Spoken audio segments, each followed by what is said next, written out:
সীতাকুণ্ড গ্রামে বাস করত অনুপ নামের একজন কৃষক। তার একটা ছোট্ট জমিতে সে প্রতি বছর ফুলকপি চাষ করত। এতে সে বেশ লাভবান হতো। কিন্তু এবছর তার ক্ষেতের ফুলকপি মোটেও ভালো না হওয়ায় সে বেশ হতাশ হয়ে পড়ল। গিন্নি, ও গিন্নি, আমি যে মাঠে যাব, কোথায় গেলে তুমি? এই তো, আমি তো রান্নাঘরেই ছিলাম। ভাত এনেছি, খেয়ে নাও তো। না গো গিন্নি, খেতে যে আর মোটেও ভালো লাগে না। অনেক দেনা ঘাড়ের উপর। এবছর ফুলকপি মোটেও ভালো হয়নি। কি করব বুঝতে পারছি না। কি বলছো? প্রতি বছর তো আমাদের ক্ষেতের ফুলকপি খুব সুন্দরই হয়, এবার কি হলো? বুঝতে পারছি না, কোঁকড়া আর ছোট ছোট হয়েছে, যা বাজারে এবছর একেবারেই চলবে না। চিন্তা করো না গো, দেখবে আল্লাহ সব ঠিক করে দেবে। তুমি খেয়ে তারপর খেতে যাও। অনুপ বউয়ের কথায় কিছুটা স্বস্তি পেয়ে খাওয়া সেরে মাঠের দিকে রওনা দেয়। না, কি যে করব, দেনা পাওনার জন্য মোটেও ভালো লাগে না। যদি এবছর আমার ফুলকপি সত্যি বিক্রি না হয়। এ কি, আজ তো ফুলকপির অবস্থা আরো বেশি খারাপ। এবার কি হবে? কেন আমার সাথে এমন যে হচ্ছে? অনুপ তার ফুলকপির অবস্থা দেখে খুবই হতাশ হয়ে ক্ষেতের ভেতরে ঘুরে ঘুরে দেখছিল। হঠাৎ কিছুর সাথে পায়ে চোট খেয়ে সে নিচে পড়ে গেল। আহ! কিসে চোট খেলাম? মনে হচ্ছে পাটা যেন ভেঙে গেছে। হঠাৎ সে শুনতে পেল কোথা থেকে যেন কান্নার একটা আওয়াজ ভেসে আসছে। কে কাঁদছে এই ফাঁকা মাঠের ভেতরে? কাউকে তো দেখতেও পাচ্ছি না। আমি গো, আমি রায় বলছি। এই মাটির নিচে তাকিয়ে দেখো। অনুপ মাটির নিচে তাকিয়ে দেখে একটা ছোট্ট মেয়ে পানির ওপরে বসে বসে কাঁদছে। এ কি, আমার ক্ষেতের ভেতরে এত বড় গর্ত, আর এর ভেতরে এত পানি আসলো কোত্থেকে? আগে আমাকে এখান থেকে উঠাও, তোমাকে সব বলবো। এত বছর আমি এই পানির ভেতরে যে বড্ড ক্লান্ত। অনুপ তার হাতটা বাড়িয়ে দিল গর্তের ভেতরে। এরপর ছোট্ট মেয়েটা তার হাত ধরে ওপরে উঠে আসলো। আমি এক বড় জাদুকরের মেয়ে। নতুন জাদু শিখে আমি তা চর্চা করছিলাম। আর দুর্ভাগ্যবশত আমি অনেক দিন ধরে তোমার এই ক্ষেতের নিচে বন্দী হয়ে যাই। আহারে, এতটুকু একটা মেয়ে, না জানি তোমার কত কষ্ট হয়েছে। হ্যাঁ, তা তো একটু হয়েছে। যাই হোক, তোমাকে অনেক ধন্যবাদ আমাকে বাঁচানোর জন্যে।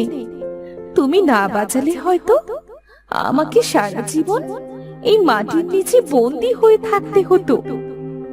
এখন তাহলে তুমি তোমার বাড়ি ফিরে যাও। হ্যাঁ, তা তো যাব, কিন্তু তোমার এই ফুলকপির ক্ষেতের এই অবস্থা কেন? জানি না, কিছুই বুঝতে পারছি না। প্রতি বছর তো ভালোই ফুলকপি হয়, কিন্তু এবছর ফুলকপির এই অবস্থা। আমি খুবই দুশ্চিন্তায় আছি। তোমার কোনো চিন্তা করা লাগবে না গো, দাঁড়াও, আমি তোমার একটা ব্যবস্থা করে দিচ্ছি। রায় তার জাদু শক্তি দ্বারা অনুপের ক্ষেত পানি দ্বারা ভরে দিল, আর তার হাতে একটা পানির বোতল দিয়ে বলল, এটা জাদুকরি পানি। এই ফুলকপিগুলো আজ থেকে এই পানিতেই বেড়ে উঠবে।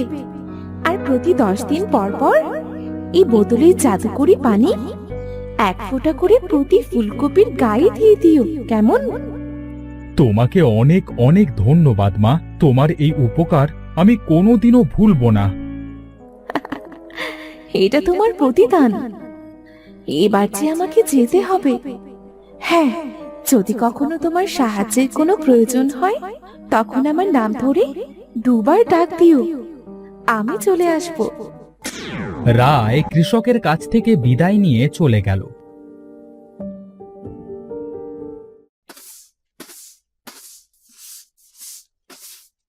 এদিকে অনুপও মনের আনন্দে বাড়ি ফিরে তার বউকে সবকিছু খুলে বলল। সব শুনে তার বউ বলল, কি বলছো নাকি?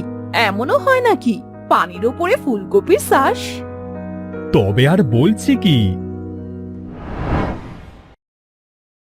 পরের দিন অনুপ সকাল সকাল তার ক্ষেতে চলে গেল। খেতে গিয়ে দেখল তার ফুলকপিগুলো যেমন বড় হয়েছে তেমনই সাদা হয়েছে। ও মা, এটা আমি কি দেখছি? আমার ক্ষেতের ফুলকপিগুলো এত সুন্দর হয়ে গেল, এ তো সোনার মতো চকচক করছে। আমি বরং এগুলো আজই তুলে বিক্রি করে আসি। অনুপ পানিতে নেমে ফুলকপিগুলো সব উঠিয়ে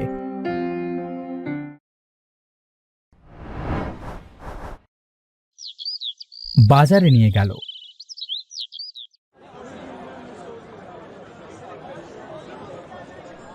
ফুলকপিগুলো সব দেখতে সুন্দর হওয়ায় দেখতে দেখতে সব বিক্রি হয়ে গেল।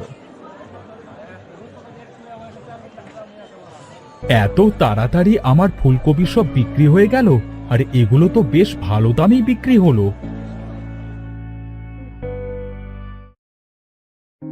অনুপ বাড়ি গিয়ে তার বউয়ের হাতে টাকা দিয়ে সব বলল। সব শুনে তার বউও খুব খুশি হলো। পরের দিন সে আবার তার খেতে গেল। আজ আবার এতগুলো ফুলকপির কড়ি বের হয়েছে, দেখি এই বোতলের পানি 1 ফোঁটা করে প্রতি ফুলকপির কড়িতে দিয়ে দিই। অনুপ সেই বোতলের জাদুকরি পানি 1 ফোঁটা করে প্রতি ফুলকপির কড়িতে দিয়ে দিল। পরের দিন সে তার খেতে এসে দেখল ফুলকপিগুলো আগের মতো বড় এবং খুবই সাদা হয়েছে। আমার যে কি খুশি লাগছে, আমার কপালটাই যেন এবার খুলে গেল। দেখি আজ এগুলো বাজারে নিয়ে যাই।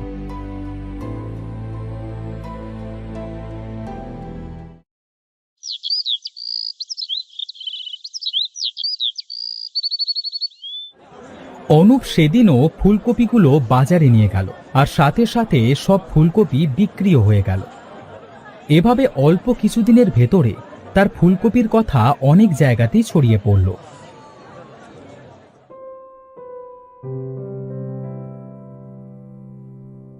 হোগো, এই ফুলকপি বিক্রি করেই তো আমাদের অবস্থার উন্নতি হয়েছে। মেয়েটা আমাদের ভাগ্যটাই খুলে দিয়ে গেল। হ্যাঁ গিন্নি, আমি একা একা আর এই ফুলকপির পেছনে ছুটতে পারছি না, তাই ভেবেছি একজন লোক রাখব। তাদের কথার ভেতরে একজন লোক তাদের কাছে এসে বলল,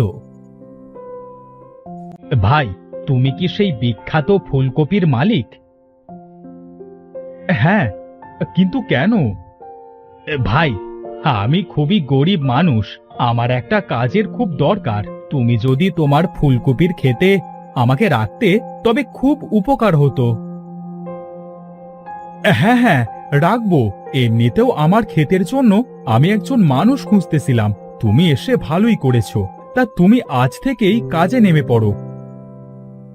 লোকটি কিছুদিন তার সততার সাথে কাজ করলো। অনুপের দিনকের দিন এমন উন্নতি দেখে তার মাথায় প্রচন্ড লোভ জেগে বসল। ভাই, আমি তো তোমার ভাইয়ের মতো। আমি তোমার কাছে একটা কথা জিজ্ঞাসা করতে চাইছিলাম, বলবে কি? হ্যাঁ, কেন নয়, বলো কি কথা জিজ্ঞেস করবে। তোমার এই ফুলকপির রহস্য কি বলো তো?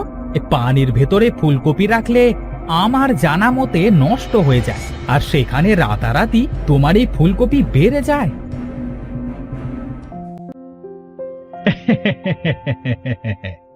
অনুপ অত্যন্ত সহজ সরল হয় ধীরাজকে সব খুলে বলল। সব শুনে ধীরাজ বলল, সেই জন্যই তো বলি, এ আবার কি ধরনের ফুলকপি? যাক, ভালোই হয়েছে, তোমার সাথে কাজ করে আমারও অভাব অনটন দূর হয়েছে। তারা দুজন বাড়ি ফিরে গেল।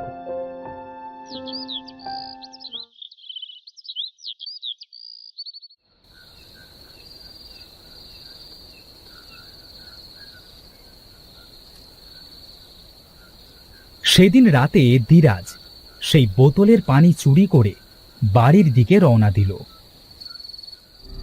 আজ থেকে ফুলকপি আমি চাষ করব।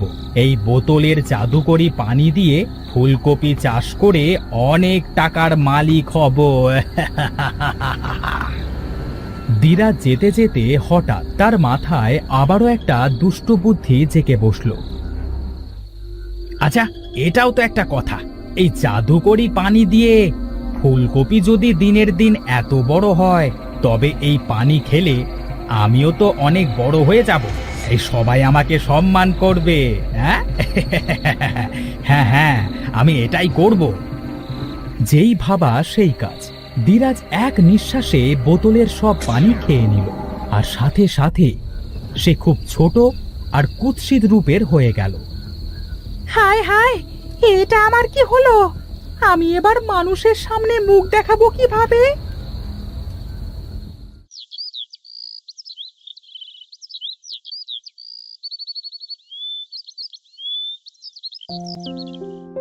এদিকে পরের দিন সকালে অনুপ তার সেই বোতলের জাদুকরি পানি খুঁজতে লাগলো, কিন্তু কোথাও যখন খুঁজে পেল না, তখন সে হতাশ হয়ে রায়কে দুবার ডাক দিল। কি হয়েছে তোমার? এতদিন পর আজ আমার কথা মনে পড়লো? আহা, খুব বিপদে পড়েছি রে রায়মা। আমার সেই জাদুকরি পানি মনে হয় ধীরাজ চুরি করে নিয়ে পালিয়েছে।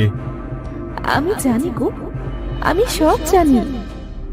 এমন সময় ধীরাজ তার কুৎসিত চেহারা নিয়ে তাদের সামনে এসে তার সব কথা স্বীকার করল। বেঈমান, তোকে আমি বিশ্বাস করেছিলাম, আর তার প্রতিদান তুই এভাবে দিলি? ক্ষমা করো ভাই, আমার ভুল হয়ে গেছে। তোমার টাকা দেখে হিংসে করে আমি ভুল করেছি। দয়া করে আমাকে আগের রূপে আবার ফিরিয়ে দাও। ধীরাজ আর কোনো কথা না বলে কাঁদতে কাঁদতে সেখান থেকে চলে গেল। আর এদিকে রায় অনুপকে বলল, তোকে আবারও ধন্যবাদ মা, তুই আমার খুব উপকার করলি। এরপর অনুপ তার পানিতে ফুলকপি চাষের রহস্য আর কোনোদিনও কারো সাথে বলেনি। তার সেই বিখ্যাত ফুলকপি বিক্রি করে সে অনেক ধনী হয়ে গেল, আর তারা সুখে শান্তিতে বাস করতে লাগলো।